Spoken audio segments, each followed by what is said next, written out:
আসসালামু আলাইকুম। নতুন একটি ভিডিও টিউটোরিয়াল নিয়ে আপনাদের সামনে আসলাম। আজকে ব্যাটের 3টা গুরুত্বপূর্ণ টপিকস নিয়ে আপনাদের আলোচনা করব। আপনারা ইদানিং প্রায় অনেকেই ফোন দিচ্ছেন বা হোয়াটসঅ্যাপে নক দিয়ে বলতেছেন, আমাদের পুরাতন পার্টিসিপেন্ট যারা আছেন, যে এনবিআর থেকে আপনারা এরকম একটা নোটিশ পেয়েছেন, স্ক্রিনে দেখানো নোটিশের মতো একটা নোটিশ পেয়েছেন, যে আপনাদের বলা হচ্ছে যে আপনাদের প্রতিষ্ঠান যে ব্যাটারির কার্যক্রম ঠিকমতো সম্পন্ন করে, মানে খাতাপত্র, রিটার্ন, এই কার্যক্রমগুলি সম্পূর্ণ ঠিকমতো করে, যে আপনার ডিভিশন থেকে একটা এনওসি নিয়ে আসছে বা প্রত্যয়নপত্র নিয়ে আসতেছে। কারণ কি, এই ভিডিওর এগেইনস্টে এনবিআর একটা এসআরও জারি করছে, যেটা 18 ডিসেম্বর 2023 পাবলিশ হয়েছে। এটা হলো একটা। দ্বিতীয় টপিক, যে নিরীক্ষা গোয়েন্দা থেকে আপনাকে শিক্ষার জন্য আপনার ব্যাটারির যে রেজিস্টার 6.2.1, 6.1, 6.2 এবং অন্যান্য ডকুমেন্টস জমা দিতে বলা হচ্ছে। এর পাশাপাশি ডিভিশন থেকেও যে নিরীক্ষার জন্য জমা দিচ্ছে। কারণ কি, বর্তমান সরকার ব্যাট থেকে রাজস্ব আহরণের দিকে খুব গুরুত্ব দিচ্ছে। তাহলে এই 3টা টপিকস নিয়ে আমরা আলোচনা করব। প্রথম টপিক হচ্ছে যে আপনি ইয়ার থেকে ব্যাট অফিস থেকে এরকম একটা চিঠি পেয়েছেন যে আপনার কোম্পানির খাতাপত্র যে ঠিকমতো রাখেন বা রেজিস্টারগুলো ঠিকমতো সংরক্ষণ, এটার জন্য কী প্রত্যয়নপত্র আনা লাগবে। তাহলে দেখেন, এই টপিক দেখার আগে আমরা এখানে কিন্তু বলা আছে কিছু। দেখেন যে সূত্রীয় পত্রের মাধ্যমে আমদানিকারক, আমরা গোপনীয়তার জন্য কোম্পানির নামটা উল্লেখ করতেছি না, মূল্য সংযোগ করা সম্পর্ক শুল্ক আইন 2012 এর ধারা 51, 53, 54, 64, 107 উল্লিখিত মূল্য সংযোগ কর সংক্রান্ত হিসাব রক্ষা সংক্রান্ত কর চালানপত্র দাখিল পত্র, এই ধরনের বিধানগুলি রাখতে হবে। আচ্ছা, এই নোটিশটা পড়লাম না, আপনারা পড়ে নিন। এখন আমরা দেখি এই নোটিশটা কোন এসআরও এগেইনস্টে জারি করা হয়েছে। দেখেন 2023 সালের 18 ডিসেম্বর এরকম একটা প্রজ্ঞাপন জারি করে কাস্টমস ডিপার্টমেন্ট। এই প্রজ্ঞাপনে বলা হয়েছে, দেখেন যে আগের একটা এসআরও ছিল 66 এসআরও নং 118 আইন 2022 66 কাস্টমস। এই এসআরওটা সংশোধন করা হয়। সংশোধন করে ওইখানে 9 স্থলে দফা 9 স্থলে নতুন দফা 9 সংযোজন করা হয়। এখানে বলা আছে, দেখেন এই প্রজ্ঞাপনের আওতায় আমদানিকারক, যদি আপনি একজন আমদানিকারক হয়ে থাকেন, আমদানি ও খালাসের ক্ষেত্রে প্রতিষ্ঠানটি হালনাগাদ নবায়নকৃত আইআরসি রইয়াছে, মানে আপনার আইআরসিটা নবায়ন করা আছে কিনা এটা জমা দিতে হবে। তারপরে এবং 13 ডিজি সম্বলিত মূল্য মূসক নিবন্ধিত প্রতিষ্ঠানটি বিবেচ্য বিল অফ এন্ট্রি দাখিল এর অব্যাহতি পূর্ববর্তী কর মেয়াদের, মানে যেদিন আপনারা এই প্রতিবেদন দাখিল করবেন তার পূর্ববর্তী মাসের আর কি, যে কর মেয়াদের মূল্য সংযোগ কর দাখিলপত্র রিটার্ন দাখিল করিয়াছেন এই মর্মে customs computer system. 2 bat online system. 3 জাতীয় রাজস্ব বোর্ডের ওয়েবসাইট। 4 ব্যাট কমিশনের ওয়েবসাইটে ইলেকট্রিক তথ্য প্রদর্শিত থাকিতে হইবে। তার মানে ইদানিং আমরা দেখতেছি অনেকে যে ম্যানুয়াল রিটার্ন জমা দেন কিন্তু অনলাইনে দেন না। তাহলে এখন কাস্টম ডিপার্টমেন্ট কী করতেছে, তাদের যে ডাটাবেজ আছে ওইখানে চেক করতেছে আপনার রিটার্নগুলি কি অনলাইনে জমা দেওয়া আছে কিনা। যদি ওইখানে এই 4টা সিস্টেম বলা হলো, এই সিস্টেমে যে কোনো এক জায়গায় জমা দেওয়া থাকে, তাহলে আপনার পুরোটা খালাস করে দেবে। আর কোথাও যদি এরকম হয় যে আপনি ম্যানুয়ালি রিটার্ন জমা দিয়েছিলেন কম্পিউটার দোকান থেকে অথবা ওই দোকান থেকে রেডি করে জমা দিয়েছিল, অথবা অনেকে প্যাকেজ বেড প্র্যাকটিস করে সমিতির মাধ্যমে এরকম প্র্যাকটিস করছে, কিন্তু অনলাইন সিস্টেমে রিটার্নটা সাবমিট করা নাই, তাহলে আপনার এই ইম্পোর্ট এবং এক্সপোর্টটা কি তখন স্টপ করে বলতে পারে যে আপনার রিটার্নটা ঠিক করে নিয়ে আসেন, মানে সবগুলো রিটার্ন অনলাইনে সাবমিট করে দিয়ে আসেন। এটা হলো একটা। তারপরে দেখেন এখানে বলা আছে ব্যাট কমপ্লায়েন্স উৎপাদনকারী শিল্প প্রতিষ্ঠান এবং ব্যাট কমপ্লায়েন্স আমদানিকারক প্রতিষ্ঠানকে মূল্য সংযোগ করা সম্পর্ক শুল্ক আইনের ধারা 51, 53, 54, 64, 107 উল্লিখিত মূল্য সংযোগ কর সংক্রান্ত হিসাব রক্ষণ কর চালানপত্র দাখিলপত্রের প্রতিপালন করিতে হইবে। এখন বলছে যে আপনাকে এই ধারা এই বিধানগুলি মানতে হবে। আমরা একটু পরে আলোচনা করবো 1 মিনিট পরে যে এই কোন ধারা কী বলা আছে। তারপরে বলা আছে যে কোনো কারণে যদি আপনার এই তথ্য না পাওয়া যায় বা অনলাইন সিস্টেমে কোনো জায়গায় যদি আপডেট না থাকে, আসে না অনেক সময় যে অনলাইন ডাটাবেজ আপডেটের জন্য স্টপ থাকে, কোনো কারণে যদি না পাওয়া যায়, তাহলে বলছে দৈব দুর্বিপাক বা কোনো যৌক্তিক কারণে ইলেকট্রিক তথ্য পাওয়া সম্ভব না হলে সংশ্লিষ্ট কমিশনার অফ কাস্টমস প্রতি ক্ষেত্রে কারণ লিপিবদ্ধ করিয়া শুল্কায়ন প্রয়োজনীয় কার্যক্রম গ্রহণ করতে পারবে। এখন মনে করেন আপনার কী হলো যে অনলাইনে হয়তো আপনার রিটার্নগুলি দেওয়া নাই, কিন্তু আপনার কী হচ্ছে ম্যানুয়াল রিটার্ন দেওয়া আছে। এখন আপনি ব্যাট অফিস থেকে যদি প্রত্যয়নপত্র নিয়ে আসেন, তাহলেও কি যে আপনার হয়তো শুল্কায়ন হয়ে যেতে পারে, সাময়িক শুল্কায়ন। এখন আমরা এখানে আলোচনা করছিলাম ধারা 51, 53, 54, 64 এবং 107, এখানে কী কী বলা আছে দেখেন। ধারা 51 কর চালানপত্র মূসক 6.3 বা ব্যাট চালান এই সংক্রান্ত ধারা। ধারা 53 উৎসে করকর্তা সনদপত্র বা মূসক 6.6 এই সংক্রান্ত ধারা। ধারা 54 কর দলিলাদি সংক্রান্ত ও অন্যান্য বিধান। ধারা 64 দাখিলপত্র পেজ 9.1 বা ভ্যাট রিটার্ন সংক্রান্ত ধারা। আর 107 হচ্ছে রেকর্ডপত্র। এখন আমাদের মধ্যে অনেকেই ধারণা সৃষ্টি হচ্ছে যে আমরা ওই যে শুধু রিটার্নই জমা দেয় কিন্তু অন্যান্য রেজিস্টারগুলি ঠিকমতো রাখি না, তাহলে তারা কি একটু জটিলতায় পড়তে পারেন। তাহলে আমরা একটু এই ধারাগুলি একটু দেখি যে এই ধারা সংক্রান্ত কী কী আমাদের রাখতে হবে। মূল্য সংযোগ কর সম্পদ শুল্ক আইন 2012 এর আপনাকে আমরা ধারা বলি।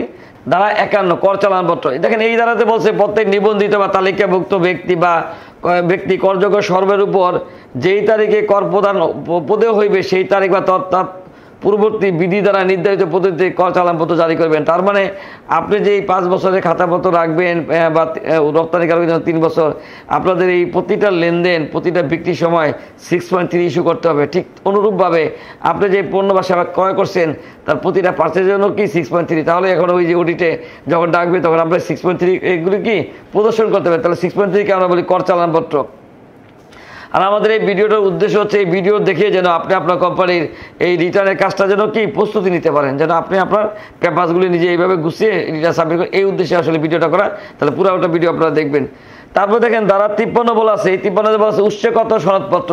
কোনো নিবন্ধিত ব্যক্তির নিকট হইতে উৎসকর কর্তনকারী সত্তা কোন সরবরাহ ক্ষেত্রে উক্ত উৎসকর কর্তনকারী সত্তা কর্তৃক উক্ত সরবরাহের বিপরীতে মূল্য সংযোগ কর পরিশোধে বোর্ড কর্তৃক নির্ধারিত পদ্ধতিতে উৎসে কর সনদপত্র ইস্যু করিবেন। এখন আমাদের মধ্যে অনেকের ধারণা সৃষ্টি হচ্ছে যে আমরা তো পণ্য বা সেবা সাপ্লাই দিচ্ছি, ওনারা বিডিএস কাটছে, কাটার পরে ট্রেজারি চালান দিতেছেন। এখন ট্রেজারি চালানের মাধ্যমে আপনি রিটার্নের সমানে করতে, এটা একটা ভুল ধারণা কিন্তু। কারণ এখানে দেখেন স্পষ্ট করে বলা আছে, কোথাও বলা নাই যে ট্রেজারি চালান দিতে হবে। ট্রেজারি চালান ম্যান্ডেটরি না, দিলে ভালো, কিন্তু উৎসবপত্র সনদপত্র মূসক 6.6 থাকতে হবে।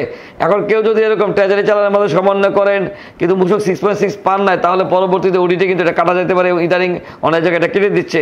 তাহলে আপনারা ট্রেজারি চালান নেন না নেন এটা আপনার ব্যাপার, কিন্তু মূসক 6.6 অবশ্যই কি বুঝে নেবেন, না হলে কিন্তু উৎসকর্তন, কারণ উৎসকর্তন সনদপত্রের কথা বলা হয়েছে, ট্রেজারি চালানের কথা কিন্তু বলা হয় নাই। তাহলে এটা খুব খেয়াল রাখবেন। তারপরে দেখেন 54 বলছে কর দলিলাদি সংক্রান্ত অন্যান্য বিধান। তার যেমন আমরা জানি যে ভ্যাটের কার্যক্রম পরিচালনা করতে হলে আপনাকে ভ্যাট নিবন্ধন নিতে হবে, ক্রয় বিক্রয় হিসাবে রেজিস্ট্রি রাখতে হবে, তারপর ডেবিট নোট, এরকম আরও বিধান আছে। তাহলে এই জন্য বিধানগুলি পালন করতে হবে। এখানে বলা আছে দেখেন ধারা 54-তে কর দলিলাদি ও ইহার অনুলিপি ইস্যু সংরক্ষণ দাখিলের শর্ত পদ্ধতি সময়সীমা ইত্যাদি সংক্রান্ত বিধান বোর্ড কর্তৃক নির্ধারিত পদ্ধতিতে। এখন বোর্ড যেভাবে পদ্ধতি দিচ্ছে এটা আমরা বিস্তারিত পরে আলোচনা করতেছি। তাহলে এই দলিলাদি রাখতে হবে। ধারা 54। ধারা 64।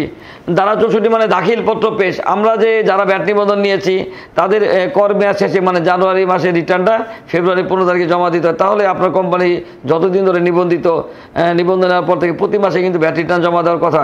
তাহলে যদি কেউ জমা না দিয়ে থাকে তাহলে তাড়াতাড়ি এগুলি কি সঠিক করে নেন। আর যারা দিয়েছেন তো তারা এই রিটার্নগুলি যথাযথ অ্যাটাচমেন্টের সাথে কি ঠিক করেন, কারণ অডিটের সময় জমা দেওয়া লাগবে। তাহলে কি বলা আছে দেখেন দাখিলপত্র পেশ। প্রত্যেক নিবন্ধিত বা তালিকাভুক্ত নিবন্ধনযোগ্য বা তালিকাভুক্ত যোগ্য ব্যক্তিকে বোর্ড কর্তৃক নির্ধারিত পদ্ধতিতে প্রত্যেক কর মেয়াদের জন্য মেয়াদ সমাপ্তির অনধিক 15 দিনের মধ্যে দাখিলপত্র পেশ করে দিতে হবে। তাহলে আপনারা যারা নিবন্ধন নিচ্ছে তাদের আপনারা এই রিটার্নগুলি দিতে হবে। তাহলে এটা হলো ধারা 64।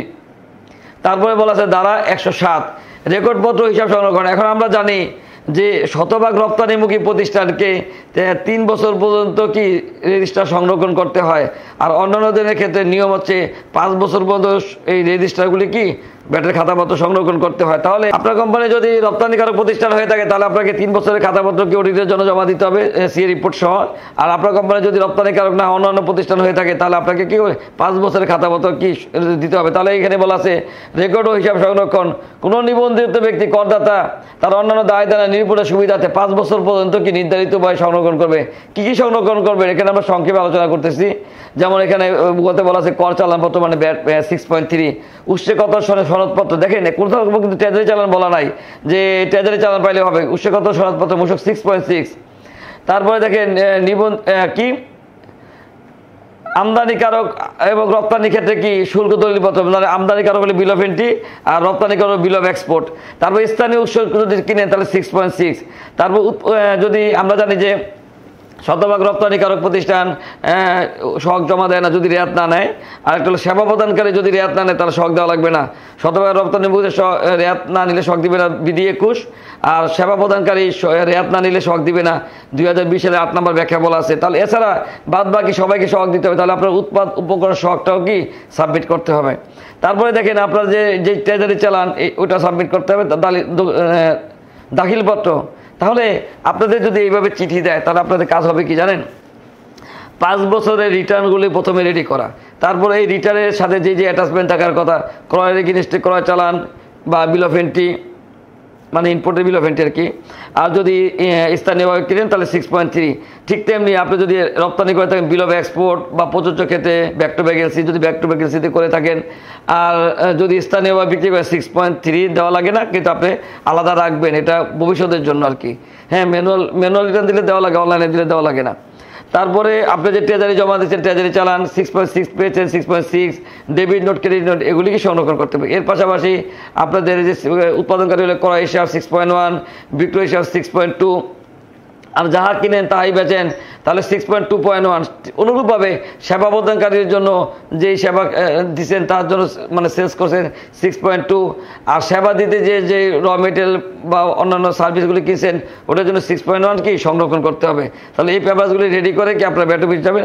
এছাড়া 5 বছরের অডিটের জন্য হলে 5 বছরের সিএ রিপোর্টও জমা দিতে হবে, এবং ইদানিং অনেক ক্ষেত্রে ব্যাঙ্ক স্টেটমেন্টও চাওয়া হচ্ছে। তাহলে এই পেপারসগুলি নিয়ে আপনি যদি আপনার যে ডিভিশন আর কি, যেই বিভাগে আপনার যে কর অঞ্চলে আপনি নিবন্ধিত, মানে যে সুপারের আন্ডারে, ওনার সাথে যোগাযোগ করলে ওনারা এই কাগজপত্র যাচাই বাছাই করে কি আপনাকে প্রত্যয়নপত্র দিয়ে দিবে, আর আপনারা এই পণ্যটা কি তখন খালাস করতে পারবেন। তাহলে আশা করি প্রথম টপিক্সের উত্তরটা বুঝতে পেরেছেন। 3টা টপিক্সের মধ্যে একটা সাদৃশ্য আছে। প্রথম টপিক্সের যে উদাহরণটা হলো যে আপনার প্রত্যয়নপত্র নেওয়ার জন্য পেপারস নিয়ে যাওয়া লাগবে। ঠিক অনুরূপভাবে আপনাকে যদি নিরীক্ষা গোয়েন্দা অধিদপ্তর থেকে 5 বছরের অডিট রিপোর্টের জন্য কি চিঠি দিয়ে থাকে, তাহলে সেম ওই এতক্ষণ আমরা যেটা আলোচনা করছিলাম অনুরূপভাবে 5 বছরের খাতাপত্র সংগ্রহ করুন, জাস্ট আপনার ডিপার্টমেন্টটা চেঞ্জ হবে। এর আগে আপনি কাগজপত্র জমা দিয়েছিলেন, আপনি যেই ডিভিশনের যেই কর অঞ্চলের আওতায় নিবন্ধিত ওই সুপারের কাছে কাগজপত্র জমা দিয়ে, আর এখানে যদি নিরীক্ষা গোয়েন্দা অডিটে পড়েন তাহলে আপনাকে ওই যে মগবাজারে যে নিরীক্ষা গোয়েন্দা অধিদপ্তর আছে ওইখানে কাগজ জমা দিবেন, প্রসিডিউর এক। কিন্তু এখানে আচ্ছা, এটা হলো একটা। আরেকটা হলো দেখেন, ইদানিং আমরা 3য় চিঠি ছিল আমাদের, যে 3য় চিঠিতে যে বিভাগীয় কর্মকর্তা থেকে এইভাবে একটা চার্ট দেয়। চার্ট দেওয়ার পরে এই চার্টের অনুযায়ী আপনাদের ক্রয় বিক্রয় তথ্যগুলি দেওয়া লাগে, যে আপনার 6.2 রেজিস্টারে যে তথ্যগুলি কীভাবে পূরণ করবেন, তারপর 6.2 রেজিস্টার, তারপর রিটার্ন, এইভাবে এই চার্টের আলোকে কি তথ্যগুলি দেওয়া লাগে। তাহলে আসলে 3টাই অনেকটা অডিটের মতো। একটা হলো আপনার কাস্টমস থেকে পণ্য খালাস করবেন, সেই জন্য আপনার খাতাপত্র জমা দিয়ে প্রত্যয়নপত্র নেওয়া লাগবে। আর আরেকটা হলো যে শুল্ক গোয়েন্দাতে 5 বছরের জন্য নিরীক্ষা গোয়েন্দা থেকে এই অডিটের চিঠি দেওয়া হয়েছে, ওইখানে কাগজপত্র সাবমিট করবেন। আরেকটা হলো ডিভিশন থেকেও কি মানে আপনার রাজস্ব ঠিকমতো আদায় করা হয়েছে কিনা এটা দেখার জন্য মানে আপনার চিঠি দিচ্ছে। তাহলে 3টা রিপোর্টই এক, 3টার জন্য কি ডকুমেন্টস রেডি করতে হবে। তাহলে এখন দেখেন দৃশ্যে কী দাঁড়াইলো, যে আপনাকে আসলে ভ্যাটের কার্যক্রম পরিচালনা করতে হলে আইন মানতে হবে। আইন না মেনে কোনো উপায় নাই। আইন যদি ঠিকমতো না মানে বা কোথাও ভুল ত্রুটি থাকে আগে পরে আপনি কি ঝামেলা জটিলতা পড়বেন। তাহলে এই জন্য সবাইকে সচেতন করার উদ্দেশ্যে ভিডিওটা করা। আপনারা যদি এই পেপারসগুলি রেডি করতে গিয়ে কখনো সমস্যার সম্মুখীন হন, যেমন ম্যানুয়াল রিটার্ন দিয়েছেন অনলাইনে দিতে পারছেন না, অথবা আপনি নতুন আপনি ব্যস্ততার জন্য করতে পারতেছেন না, অথবা যারা ছোটোখাটো ব্যবসায়ী যে ব্যাটের দক্ষ লোক দ্বারা কাজ করতে পারছে না কিন্তু কি কারো সাপোর্ট দরকার, তাহলে আমাদের স্ক্রিনের দেখানো নাম্বারে যোগাযোগ করতে পারেন। আমরা আপনাদের এই ধরনের যাবতীয় ব্যাটের যে কোনো মামলা মোকদ্দমা অডিট এই রিলেটেড যাবতীয় সহযোগিতা করতে কি আমরা প্রস্তুত। এবং আপনারা এই সার্বক্ষণিক যে কোনো পরামর্শের জন্য আমাদের যোগাযোগ করতে পারেন। তাহলে এই ভিডিওটা করার উদ্দেশ্য ছিল যে আপনারা নিজেরা যদি পারেন তাহলে আপনাদের সচেতন করা, যে এখন থেকে প্রস্তুতি নেন, আপনি যে কোনো সময় এই ধরনের চিঠি পাবেন। আরেকটা হলো যে যদি চিঠি এই কাজ করতে গিয়ে আটকে যান তাহলে আমাদের সাহায্য নিতে পারেন। আর ভিডিওটা ভালো লাগলে আপনার বন্ধুদের শেয়ার করবেন। আর যদি আমাদের চ্যানেলে নতুন হয়ে থাকেন চ্যানেল সাবস্ক্রাইব করে কি আপনারা থাকতে পারেন, মানে পরবর্তীতে আপডেট পেতে পারেন। আশা করি আপনারা আমাদের এই 3টা টপিকস নিয়ে আলোচনা বুঝতে পারছেন। তাহলে আশা করি সবাই এই এখনই প্রস্তুতি নিয়ে এই ব্যাট সংক্রান্ত জটিলতা এড়ানোর জন্য কি পদক্ষেপ নিয়ে থাকবেন। যদি কোনো ভিডিও নিয়ে আবার দেখাবে, ততদিন ভালো থাকবেন।